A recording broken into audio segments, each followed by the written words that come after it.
प्रिय भक्तों, आज मैं आप सभी के सामने जगत के पालनहार भगवान विष्णु जी का एक बहुत ही महत्वपूर्ण संदेश लेकर आई हूँ।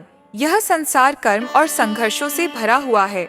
हर कोई अपने जीवन में सुख, शांति और समृद्धि की कामना करता है, लेकिन अक्सर बाधाएं हमारे मार्ग को रोक देती हैं। इन सभी बाधाओं से मुक्ति पाने जीवन में हर प्रकार की सफलता और धन पाने का एक दिव्य मार्ग है। यह मार्ग है भगवान श्री विष्णु का पवित्र मंत्र। यह मंत्र अत्यंत शक्तिशाली है। जो भी भक्त इस मंत्र का 108 बार श्रद्धा और विश्वास के साथ जाप करता है, उसे श्री हरि के आशीर्वाद से हर तरह की बाधाओं से मुक्ति मिलती है और वह अपनी सभी इच्छाओं को प्राप्त करता है। यह मंत्र न केवल आपको बाहरी सुख देता है, बल्कि आपके मन को भी शुद्ध करता है। प्रिय भक्तों, मैं आपको विष्णु पुराण की एक कथा सुनाती हूँ।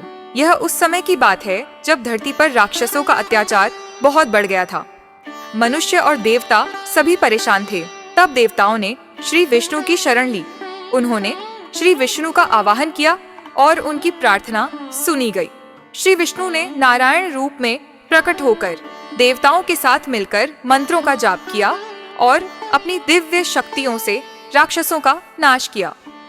मंत्रों के जाप से ही उन्हें वह शक्ति मिली थी जिसने हर बाधा को समाप्त कर दिया था। यह मंत्र कोई साधारण मंत्र नहीं है। यह ब्रह्मांड की दिव्य शक्तियों से जुड़ा हुआ है। जब आप इस मंत्र का 108 बार जाप करते हैं, तो श्री विष्णु स्वयं आपके जीवन में प्रवेश करते हैं और अपने भक्तों की हर कठिनाई को दूर करते हैं, चाहे वह धन की कमी हो, कोई शारीरिक समस्या हो या मानसिक अशांति। श्री हरि के इस पवित्र मंत्र का 108 बार जाप करने से हर समस्या का समाधान होता है। प्रिय भक्तों, हम सभी जानते हैं कि जहाँ श्री विष्णु जी का नाम लिया जाता है, वहाँ देवी लक्ष्मी भी प्रसन्न होती हैं। माँ लक्ष्मी, जो धन और समृद्धि की देवी हैं, वे भी श्री विष्णु जी के भक्तों पर अपनी कृपा बरसाती हैं। जब आप श्रद्धा से श्री विष्णु जी के मंत्र का जाप करते हैं, तो माँ लक्ष्मी स्वयं आपके जीवन में धन और वैभव की वर्षा करती है। तो प्रिय भक्तों, अगर आप अपने जीवन में सच्ची समृद्धि, शांति और सफलता पाना चाहते हैं, तो इस मंत्र का 108 बार जाप या श्रवण जरूर करें। यह मंत्र आपके जीवन की हर बाधा को समाप्त करेगा और आपके सभी सपनों को साकार करेगा। अगर आप सच्चे मन से इस मंत्र का जाप करेंगे, तो श्री विष्णु स्वयं आपके जीवन में आएंगे और आपको हर प्रकार की समृद्धि और आशीर्वाद प्रदान करेंगे।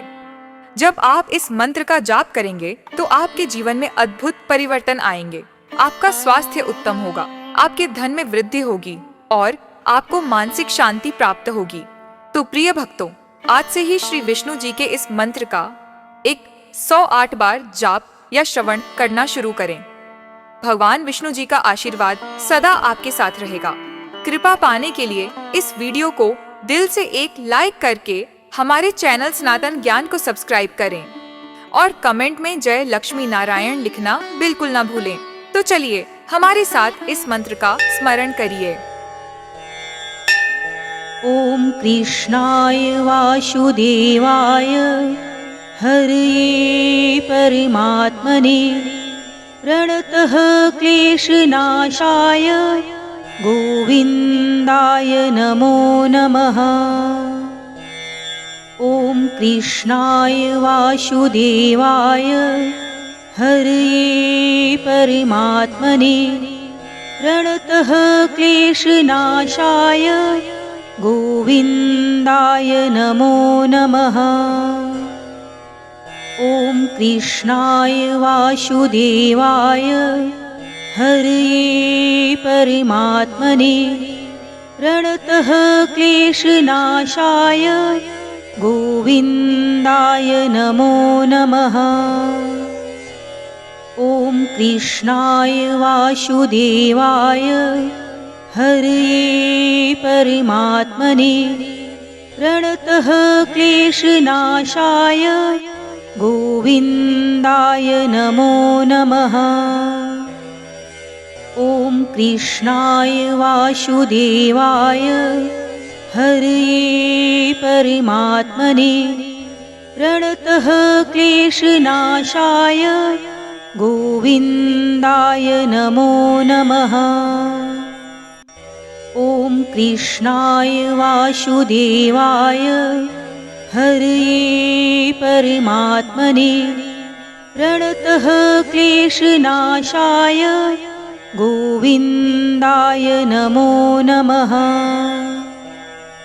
ॐ कृष्णाय वासुदेवाय हरये परमात्मने प्रणतः क्लेशनाशाय गोविन्दाय नमो नमः। ॐ कृष्णाय वासुदेवाय हरये परमात्मने प्रणतः क्लेशनाशाय गोविन्दाय नमो नमः। ॐ कृष्णाय वासुदेवाय हरये परमात्मने प्रणतः क्लेशनाशाय गोविन्दाय नमो नमः। ॐ कृष्णाय वासुदेवाय हरये परमात्मने प्रणतः क्लेशनाशाय गोविन्दाय नमो नमः।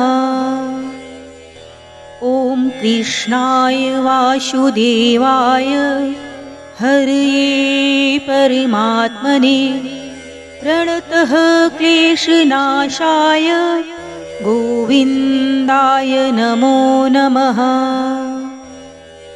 ॐ कृष्णाय वासुदेवाय हरये परमात्मने प्रणतः क्लेशनाशाय गोविन्दाय नमो नमः। ॐ कृष्णाय वासुदेवाय हरये परमात्मने प्रणतः क्लेशनाशाय गोविन्दाय नमो नमः। ॐ कृष्णाय वासुदेवाय हरये परमात्मने प्रणतः क्लेशनाशाय गोविन्दाय नमो नमः। ॐ कृष्णाय वासुदेवाय हरये परमात्मने प्रणतः क्लेशनाशाय गोविन्दाय नमो नमः। ॐ कृष्णाय वासुदेवाय हरये परमात्मने प्रणतः क्लेशनाशाय गोविन्दाय नमो नमः। ॐ कृष्णाय वासुदेवाय हरये परमात्मने प्रणतः क्लेशनाशाय गोविन्दाय नमो नमः। ॐ कृष्णाय वासुदेवाय हरये परमात्मने प्रणतः क्लेशनाशाय गोविन्दाय नमो नमः। ॐ कृष्णाय वासुदेवाय हरये परमात्मने प्रणतः क्लेशनाशाय गोविन्दाय नमो नमः। ॐ कृष्णाय वासुदेवाय हरये परमात्मने प्रणतः क्लेशनाशाय गोविन्दाय नमो नमः। ॐ कृष्णाय वासुदेवाय हरये परमात्मने प्रणतः क्लेशनाशाय गोविन्दाय नमो नमः। ॐ कृष्णाय वासुदेवाय हरये परमात्मने प्रणतः क्लेशनाशाय गोविन्दाय नमो नमः। ॐ कृष्णाय वासुदेवाय हरये परमात्मने प्रणतः क्लेशनाशाय गोविन्दाय नमो नमः। ॐ कृष्णाय वासुदेवाय हरये परमात्मने प्रणतः क्लेशनाशाय गोविन्दाय नमो नमः। ॐ कृष्णाय वासुदेवाय हरये परमात्मने प्रणतः क्लेशनाशाय गोविन्दाय नमो नमः।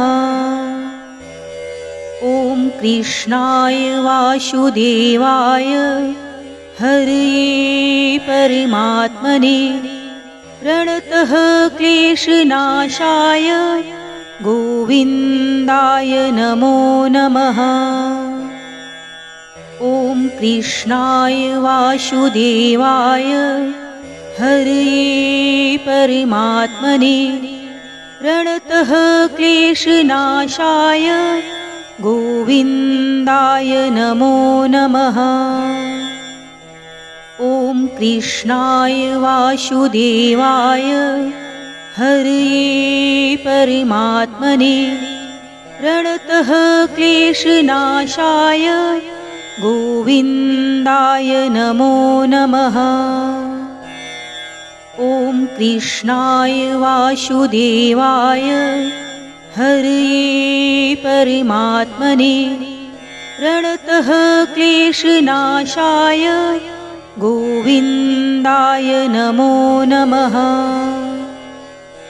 ॐ कृष्णाय वासुदेवाय हरये परमात्मने प्रणतः क्लेशनाशाय गोविन्दाय नमो नमः। ॐ कृष्णाय वासुदेवाय हरये परमात्मने प्रणतः क्लेशनाशाय गोविन्दाय नमो नमः। ॐ कृष्णाय वासुदेवाय हरये परमात्मने प्रणतः क्लेशनाशाय गोविन्दाय नमो नमः। ॐ कृष्णाय वासुदेवाय हरये परमात्मने प्रणतः क्लेशनाशाय गोविन्दाय नमो नमः। ॐ कृष्णाय वासुदेवाय हरये परमात्मने प्रणतः क्लेशनाशाय गोविन्दाय नमो नमः। ॐ कृष्णाय वासुदेवाय हरये परमात्मने प्रणतः क्लेशनाशाय गोविन्दाय नमो नमः। ॐ कृष्णाय वासुदेवाय हरये परमात्मने प्रणतः क्लेशनाशाय गोविन्दाय नमो नमः। ॐ कृष्णाय वासुदेवाय हरये परमात्मने प्रणतः क्लेशनाशाय गोविन्दाय नमो नमः। ॐ कृष्णाय वासुदेवाय हरये परमात्मने प्रणतः क्लेशनाशाय गोविन्दाय नमो नमः। ॐ कृष्णाय वासुदेवाय हरये परमात्मने प्रणतः क्लेशनाशाय गोविन्दाय नमो नमः। ॐ कृष्णाय वासुदेवाय हरये परमात्मने प्रणतः क्लेशनाशाय गोविन्दाय नमो नमः। ॐ कृष्णाय वासुदेवाय हरये परमात्मने प्रणतः क्लेशनाशाय गोविन्दाय नमो नमः। ॐ कृष्णाय वासुदेवाय हरये परमात्मने प्रणतः क्लेशनाशाय गोविन्दाय नमो नमः। ॐ कृष्णाय वासुदेवाय हरये परमात्मने प्रणतः क्लेशनाशाय गोविन्दाय नमो नमः। ॐ कृष्णाय वासुदेवाय हरये परमात्मने प्रणतः क्लेशनाशाय गोविन्दाय नमो नमः।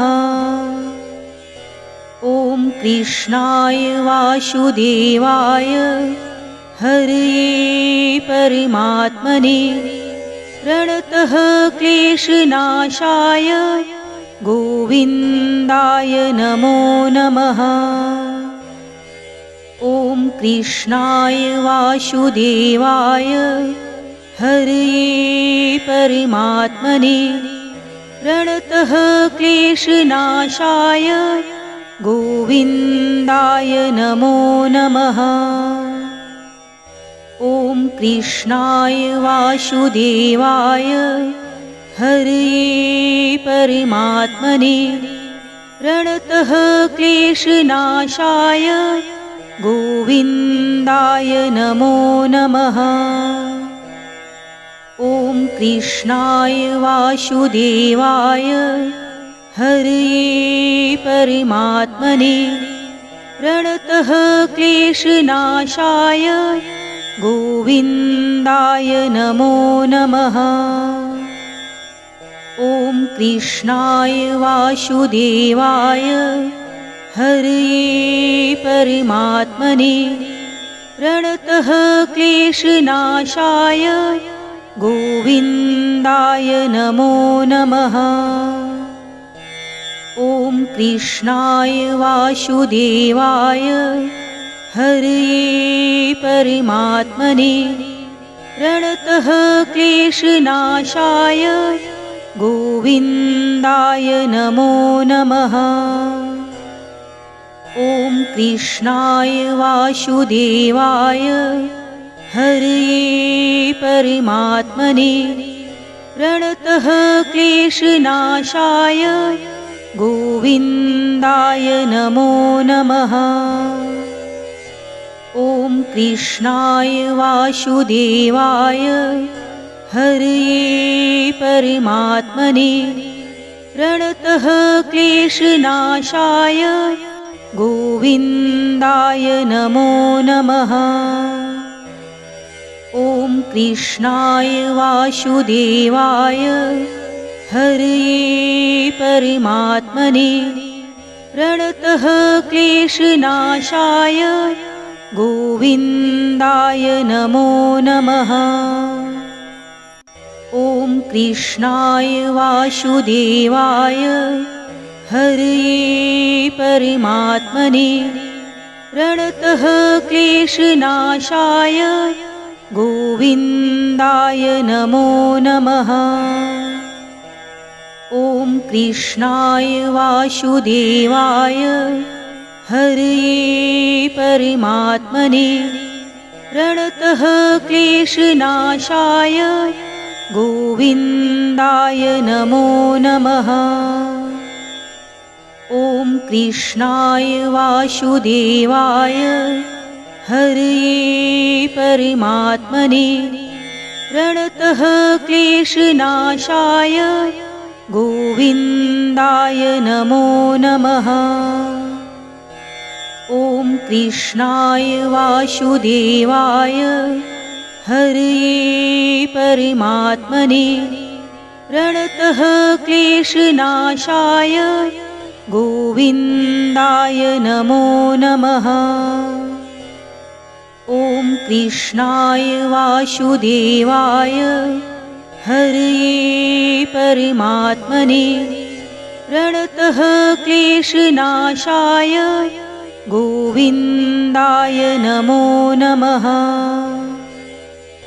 ॐ कृष्णाय वासुदेवाय हरये परमात्मने प्रणतः क्लेशनाशाय गोविन्दाय नमो नमः। ॐ कृष्णाय वासुदेवाय हरये परमात्मने प्रणतः क्लेशनाशाय गोविन्दाय नमो नमः। ॐ कृष्णाय वासुदेवाय हरये परमात्मने प्रणतः क्लेशनाशाय गोविन्दाय नमो नमः। ॐ कृष्णाय वासुदेवाय हरये परमात्मने प्रणतः क्लेशनाशाय गोविन्दाय नमो नमः। ॐ कृष्णाय वासुदेवाय हरये परमात्मने प्रणतः क्लेशनाशाय गोविन्दाय नमो नमः। ॐ कृष्णाय वासुदेवाय हरये परमात्मने प्रणतः क्लेशनाशाय गोविन्दाय नमो नमः। ॐ कृष्णाय वासुदेवाय हरये परमात्मने प्रणतः क्लेशनाशाय गोविन्दाय नमो नमः। ॐ कृष्णाय वासुदेवाय हरये परमात्मने प्रणतः क्लेशनाशाय गोविन्दाय नमो नमः। ॐ कृष्णाय वासुदेवाय हरये परमात्मने प्रणतः क्लेशनाशाय गोविन्दाय नमो नमः। ॐ कृष्णाय वासुदेवाय हरये परमात्मने प्रणतः क्लेशनाशाय गोविन्दाय नमो नमः। ॐ कृष्णाय वासुदेवाय हरये परमात्मने प्रणतः क्लेशनाशाय गोविन्दाय नमो नमः।